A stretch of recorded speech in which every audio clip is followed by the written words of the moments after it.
A probate bond is an insurance policy that someone has to obtain if they are in charge of an estate. A bond is set in the amount of the estimated value of the assets plus any income that may occur. So let's say the assets are worth $1 million and there's $12,000 a year in income that's going to come into the estate. That's what the person in charge of the estate is going to control.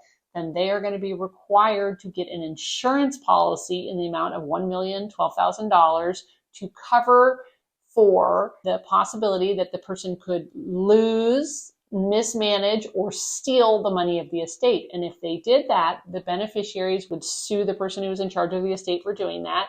And then they would include the bond, the insurance company, so that if that person didn't pay out or they didn't have assets that were sufficient to pay out for what they lost, stole, otherwise mismanaged, the insurance company will pay out to the beneficiaries what they are owed. And then the insurance company, the bond company, will turn around and immediately sue the person who was in charge of the estate to try to recover whatever they had to pay out. So why does that matter that the insurance company is going to sue them?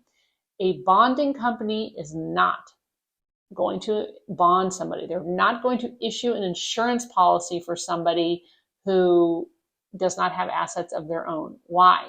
Because if they were to lose or steal the assets of the estate, then when the bond company tried to get reimbursed by them, they would have nothing that they could give to the bond company to pay them back. And so people who don't have good credit, people who don't have any assets in their name can't be bonded. They can't get that insurance policy because they aren't a good risk for the bond company. And so sometimes when we're trying to figure out who can be in charge of an estate, we have a person we think would be great, but when we send in their application to the bond company says, no, they can't be bonded. They have bad credit. They have foreclosure. They don't have enough assets in their own name, and we will not issue a bond to them.